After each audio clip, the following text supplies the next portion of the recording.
하나님 말씀 사도행전 10장 1절부터 16절까지 말씀입니다. 함께 교독하겠습니다. 가이사랴에 고넬료라 하는 사람이 있으니 이달랴 부데라 하는 군대의 백부장이라. 그가 경건하여 온 집안과 더불어 하나님을 경외하며 백성을 많이 구제하고 하나님께 항상 기도하더니 하루는 제 9시쯤 되어 환상 중에 밝히 보매 하나님의 사자가 들어와 이르되 고넬료야 하니 고넬료가 주목하여 보고 두려워 이르되 주여 무슨 일이니이까. 천사가 이르되 내 기도와 구제가 하나님 앞에 상달되어 기억하신 바가 되었으니 내가 지금 사람들을 욥바로 보내어 베드로라 하는 시몬을 청하라. 그는 무드장의 시몬의 집에 유숙하니 그 집은 해변에 있다 하더라. 마침 말하던 천사가 떠나매 고넬료가 집안 하인 둘과 부하 가운데 경건한 사람 하나를 불러 이 일을 다 이루고 욥바로 보내니라. 이튿날 그들이 길을 가다가 그 성에 가까이 갔을 그때에 베드로가 기도하려고 지붕에 올라가니 그 시각은 제 6시더라. 그가 시장하여 먹고자 하매 사람들이 준비할 때 황홀한 중에 하늘이 열리며 한 그릇이 내려오는 것을 보니 큰 보자기 같고 내 귀를 메어 땅에 들이웠더라. 그 안에는 땅에 있는 각종 네 발 가진 짐승과 기는 것과 공중에 나는 것들이 있더라.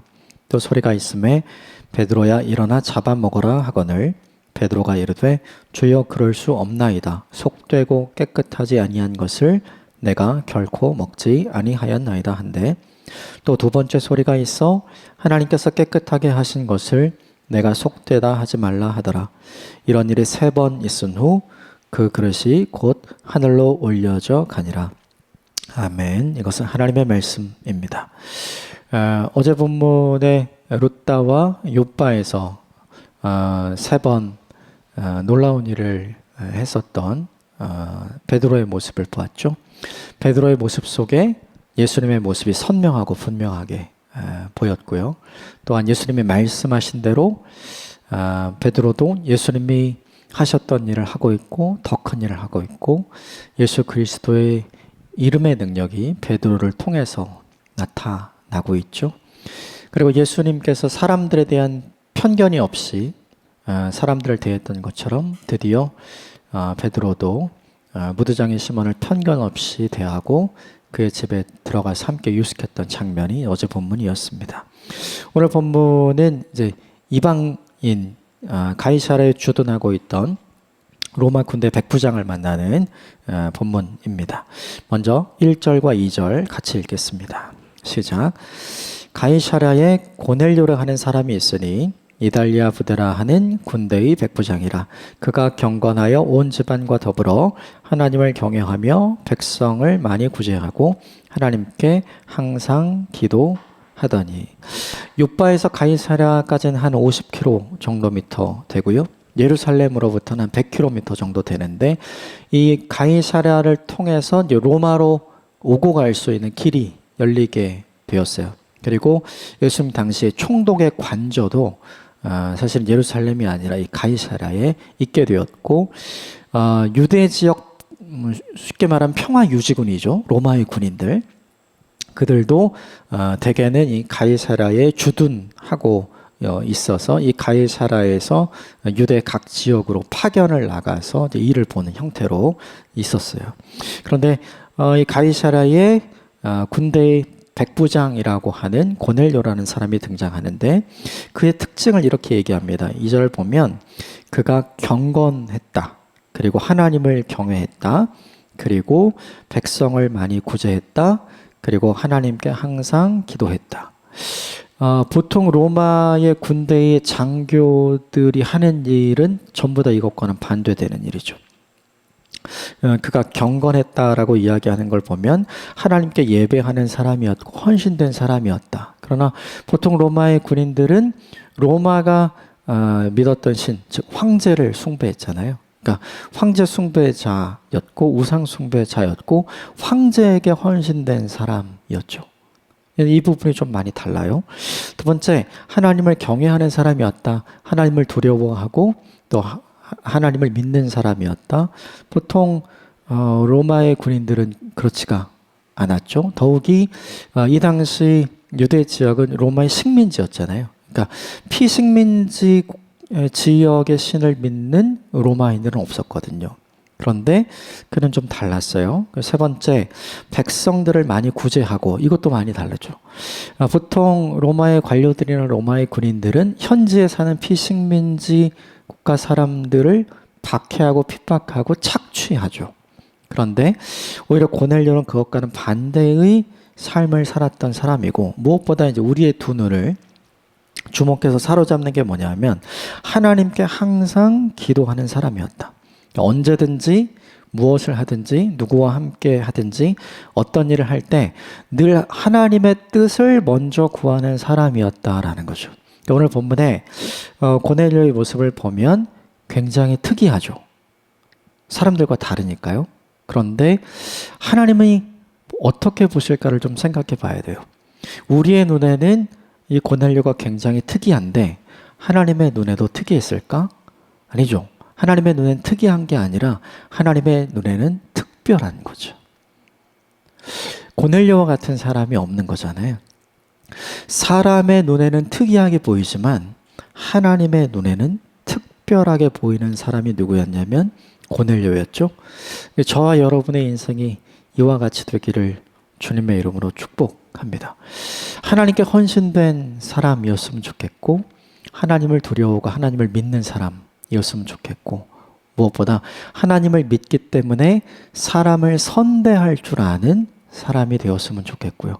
무엇보다 어디 있든지 무엇을 하든지 누구와 함께 하든지 하나님의 뜻을 구할 줄 아는 기도의 사람이 되었으면 좋겠습니다. 이것을 일반 사람들은 특이하다고 생각하고 볼 수 있지만 하나님께서는 이런 사람을 특별하게 보시는 거죠. 그래서 특별한 고넬료에게 하나님은 환상을 보여주시고 하나님의 뜻을 알려주시는 장면이 그 이후에 등장하죠. 3절, 4절 같이 읽겠습니다. 시작. 하루는 제9시쯤 되어 환상 중에 밝히 보매 하나님의 사자가 들어와 이르되 고넬료야 하니 고넬료가 주목하여 보고 두려워 이르되 주여 무슨 일이니까? 천사가 이르되 내 기도와 구제가 하나님 앞에 상달되어 기억하신 바가 되었으니. 3절에 보면 제9시쯤이라고 되어 있죠. 우리 시간으로 치자면 오후 3시쯤 되는 거예요. 그러니까 이 중동 지역의 오후 3시는 사실은 사람들이 움직이는 시간이 아니에요. 가장 더운 시간이었기 때문에 이 시간엔 사람들이 보통 뭘 하냐면 하던 일을 다 멈추고 쉬는 시간이었어요. 그런데 이 군대의 백부장이었던 고넬료는 사람들이 다 쉬고 있을 때 뭐 했을까요? 쉬었을까요? 구시 하면 떠오르는 거 없으세요? 베드로와 요한이 제9시 기도 시간에 성전에 올라가다가 앉은 베개를 고쳐주잖아요. 그러니까 고넬료는 유대인들이 기도했던 제9시 기도 시간에 맞추어서 그 시간에 쉰 게 아니라 그 시간에 하나님께 기도하고 있었던 거죠. 이게 참 놀라운 일이에요. 그가 쉬지 않고 하나님 앞에 기도할 때 하나님께서 보여주는 환상이 있었죠. 그리고 환상 중에 하나님이 부르십니다. 고넬료야, 고넬료야 이렇게 불러요. 그런데 고넬료가 그것을 딱 알아듣고 주여 무슨 일입니까? 이렇게 딱 묻죠. 딱 떠오르는 사람이 있어요. 아나니아. 부활하신 주님께서 아나니아야 이렇게 부르시잖아요. 다메섹에서. 근데 아나니아가 주여 제가 여기 있습니다. 말씀하십시오. 이렇게 이야기하죠. 사무엘과 같죠. 생각을 해보면 가이사랴는 사실은 로마 사람들이 주둔해서 사는 지역이에요. 그러니까 그리스도인으로서 신앙을 유지하기에 좋은 곳이 아닌 거죠. 마치 아나니아가 다메섹에 있었던 것 같아요. 다메섹도 예루살렘에서 피신해온 많은 그리스도인 유대인이 있었지만 거기에 적극적으로 유대교 순봉했던 유대주의자들이 아직 많이 남아 있었잖아요. 그러니까 이 가이사랴가 고넬료의 신앙을 지키기에 좋은 장소가 아닌 거죠. 그럼에도 불구하고 고넬료가 그의 신앙을 잘 지키고 있죠. 왜인가요? 똑같아요. 아나니아가 다메섹에서 다메섹의 영향을 받은 것이 아니라 다메섹에서 그가 가까이 하는 하나님께 영향을 받았던 것처럼 오늘 본문의 고넬료도 가이사랴의 영향을 받은 것이 아니라 가이사랴의 고넬료와 함께 계시는 하나님을 가까이 함으로 하나님께 영향력을 받은 사람이 되는 거죠. 우리가 잊지 말아야 될 것이 하나 있어요. 그것이 무엇이냐면 내가 하나님을 가까이 하면 하나님도 우리를 가까이 하십니다. 이 은혜가 저와 여러분에게 있게 되기를 주님으로 축복합니다. 고넬료가 항상 하나님을 가까이 하면서 그의 삶에 구제와 기도가 항상 있게 했었죠. 그래서 오늘 본문 4절에 내 기도와 구제가 하나님 앞에 상달되어 기억하신 바가 되었다. 이렇게 이야기하죠. 우리는 모두 다 그리스도인으로서 하나님이 기억하시는 사람이 되기를 원해요. 그런데 어떻게 하면 하나님이 기억하시는 사람이 되는가? 이 본문이 우리에게 가르쳐 주죠. 첫 번째가 기도, 두 번째가 구제. 사실은 이 두 개가 다른 게 아니라 사실은 하나예요. 왜냐하면 하나님을 믿기 때문에 기도한 거고 그 하나님을 믿기 때문에 하나님에 대한 사랑이 사람에 대한 사랑으로 이어진 거거든요. 그러니까 되게 중요한 게 있죠. 그의 신앙과 그의 삶이 하나로 가는 사람. 어제 본문에 등장했던 다비다와 같은 사람이 오늘 본문 가이사랴의 고넬료와 같은 사람이었던 거죠. 결국 우리의 삶과 신앙이 분리되지 않고요. 우리의 삶과 신앙이 연결되어져 있으면 하나님에 대한 사랑이 사람에 대한 사랑으로 아름답게 나타나는 인생을 살게 되는 거죠. 그 사람을 누가 눈여겨보시냐면 하나님이 눈여겨보시고 하나님이 기억하신다는 거예요. 그래서 우리가 잊지 않고 고넬료와 같은 닮고 싶은 모습이 하나 있습니다. 그게 뭐냐면 고넬료가 가지고 있었던 균형 잡힌 신앙의 모습. 하나님을 사랑하는 것처럼 사람을 사랑하는 고넬료. 하나님과 교제하는 것처럼 사람을 아끼고 존귀히 대할 줄 아는 고넬료. 이런 고넬료의 모습이 저와 여러분에게 있게 되기를 주님으로 축복합니다. 우리가 그렇게 살면 하나님이 우리를 기억해 주시는 사람이 되는 거죠. 하나님께서 고넬료를 기억해서 고넬료에게 말씀하시는 내용이 그 다음에 등장을 하죠. 5절, 6절 같이 읽겠습니다. 시작. 내가 지금 사람을 욥바에 보내어 베드로라 하는 시몬을 청하라. 그는 무두장의 시몬의 집에 유숙하니 그 집은 해변에 있다 하더라. 예수님의 제자였던 베드로가 욥바에 있는 것을 알려주고 그를 데려오라 이렇게 이야기를 하죠. 이에 대해서 고넬료가 보인 반응이 있어요. 7절과 8절 같이 읽겠습니다. 시작. 마침 말하던 천사가 떠나매 고넬료가 집안 하인 둘과 부하 가운데 경건한 사람 하나를 불러 이 일을 다 이루고 욥바로 보내니라. 하나님께서 고넬료에게 욥바에 있는 베드로를 데려오라 이렇게 얘기했죠. 그러면 고넬료는 하나님께 뭐라고 해야 돼요? 왜요? 이렇게 물어야죠. 왜 그를 데려와야 됩니까? 이렇게 물어야 되잖아요. 그런데 오늘 본문의 고넬료는 그게 없어요. 묻지 않으면 생각이라도 해야 돼요. 내가 지금 들은 게 하나님의 음성 맞나? 머뭇거리고 고민하고 어떻게 해야 될지를 선택해야 하는 과정이 필요한데 오늘 본문의 고넬료는 전혀 그런 게 없죠. 바로 순종하고 바로 실행을 해요. 그래서 부하 중에 경건한 사람 한 사람을 두고 그리고 집안 하인 둘을 보내서 욥바로 사람을 보내는 거죠. 되게 중요한 게 있어요. 그와 부하 중에 경건한 사람, 이 일은 사실은 로마의 일이 아니잖아요. 군인으로서 해야 되는 일이 아니라 자기 개인적인 일이잖아요. 그런데 경건한 부하를 불렀거든요. 그럼 부하의 입장에서는 이 일은 자기가 하지 않아도 되는 일이거든요. 그런데 부하가 이 일을 내가 왜 해야 되는지를 묻지 않죠. 그리고 그 종과 함께 바로 출발해요. 이것은 뭐냐 하면 이 부하의 입장에서 고넬료가 얼마나 믿을 만하고 신뢰할 만한 사람인지 이미 확인되어져 있다는 것이 드러나는 반증인 거죠. 고넬료는 부하에게 신앙적으로 영향력을 줄 아는 사람이었고 고넬료는 자기 부하지만 함께 하나님을 믿는 사람으로서 함께 공동체를 이루어 갈 줄 아는 사람이었던 거죠. 저는 이것이 너무나 부러워요. 저와 여러분 모두에게 이런 사람들이 있게 되기를 주님의 이름으로 축복합니다. 함께 하나님이 불러주신 하나님의 말씀에 순종하기 위해 무언가를 말했을 때 묻지도 따지지도 않고 함께 순종해서 함께 그 일을 진행할 수 있는 믿음의 사람, 믿음의 공동체가 저와 여러분에게 있게 되기를 주님의 이름으로 축복합니다. 그렇게 하기 위해서 고넬료가 이 부하에게 보여주었던 모습이 얼마나 신실했을까를 생각해 봐야 돼요. 그리고 고넬료 집안의 하인들도 고넬료를 얼마나 사랑하고 존경했을까를 생각을 해 봐야 되죠. 아까 말씀드린 것처럼 가이사라에서 요빠까지 50km 정도 되거든요. 그러니까 한나절 한 12시간, 13시간을 꼬박해서 걸어가야 도착할 수 있는 기간이에요. 내가 굳이 하지 않아도 되는 일인데 그 일을 기꺼이 하는 사람들이 오늘 본문에 있잖아요.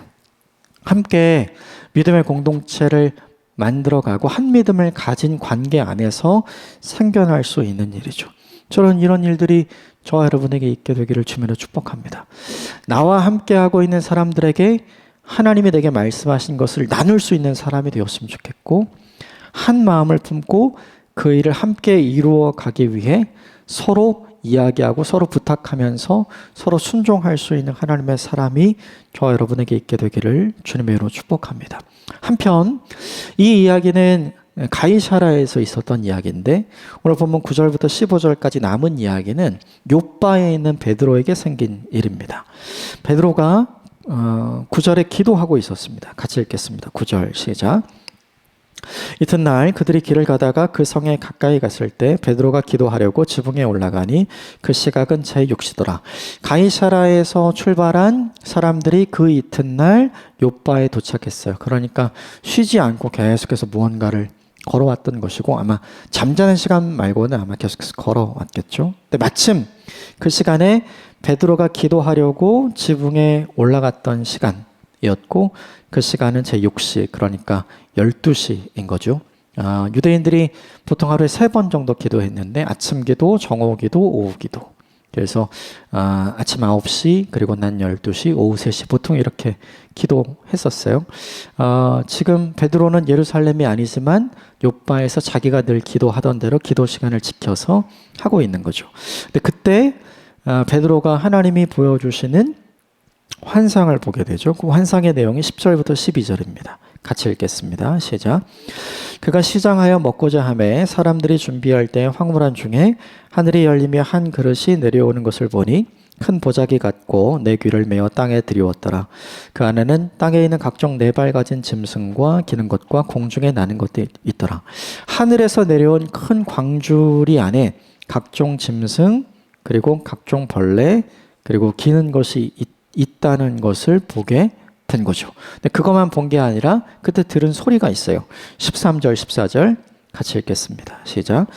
또 소리가 있으되 베드로야 일어나라 잡아먹어라 하거늘 베드로가 이르되 주여 그럴 수 없나이다.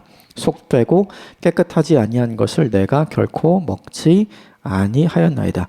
베드로가 광주리 안에 들어있는 것이 무엇이냐면 레위기 11장에 음식 규정이 있어요. 그 음식 규정에 의하면 유대인들이 먹을 수 있는 음식과 먹어서는 안 되는 음식이 나눠져 있거든요.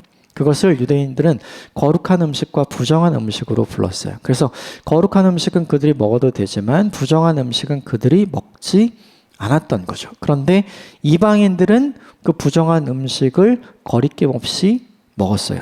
그래서 유대인들은 보통 이방인들과 함께 식사를 하지 않았던 이유가 여기 있어요. 먹는 것이 전혀 달랐기 때문인 거죠. 그러니까 먹는 것 때문에 무엇이 갈리냐면 너는 유대인, 나는 이방인.